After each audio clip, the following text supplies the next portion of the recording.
In the highlands of Ethiopia, hidden within ancient monasteries and churches, lies a mysterious and forbidden text, the Ethiopian Bible. It's a book older than the King James Bible by nearly 800 years, a text filled with books, prophecies, and wisdom long excluded from the Western canon. But why was it banned? Why has it been shrouded in secrecy? And most importantly, what hidden truths does it hold? Today, on Alphaviews, we're diving into the secrets of the Ethiopian Bible. And trust me, you won't want to miss a single detail. The Ethiopian Bible, or the Ge'ez Bible, is a collection of scriptures that includes not only the traditional books of the Old and New Testament, but also a host of other texts deemed apocryphal or even heretical by mainstream Christianity. Unlike the Standard Bible, which contains 66 books, the Ethiopian Bible has a staggering 81 books. It includes the Book of Enoch, the Book of Jubilees, the Ascension of Isaiah, and other writings that the Catholic and Protestant churches rejected long ago. Christianity arrived in Ethiopia during the 4th century under the rule of King Ezana of Aksum.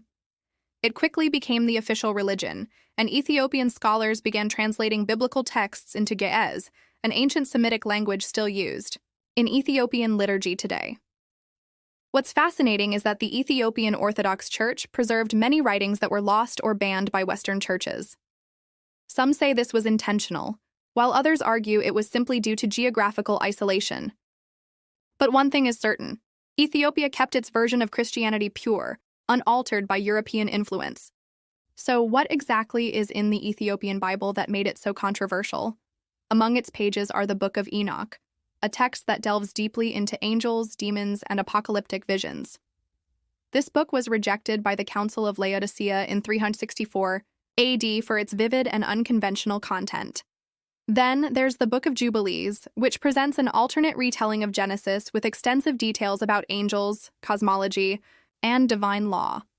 And the Ascension of Isaiah, a detailed prophecy concerning the coming of the Messiah and descriptions of the heavenly realms.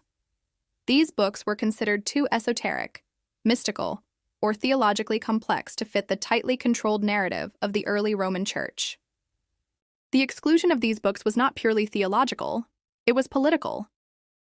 During the early centuries of Christianity, various councils such as Nicaea, 325 AD, and Laodicea, 364 AD, convened to decide which texts would be included in the official Bible. Texts that were considered heretical, politically dangerous, or too esoteric were quickly dismissed. And due to Ethiopia's geographic isolation, these decisions did not affect their canon. But some theorists argue that the banning of the Ethiopian texts was a deliberate attempt to suppress alternative teachings and control the narrative of the early church. What secrets do these banned texts hold? Some scholars believe that the Book of Enoch's detailed accounts of angels and their interactions with humans hold clues to ancient extraterrestrial theories. Others suggest that the Ethiopian Bible's extensive detailing of cosmology and angelic hierarchies offers deeper insight into early religious mysticism. Could these books be hiding ancient knowledge intentionally kept from the rest of the world? The Ethiopian Bible is more than a religious text. It's a window into a forgotten world.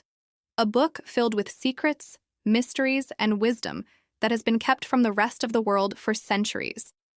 But what do you think?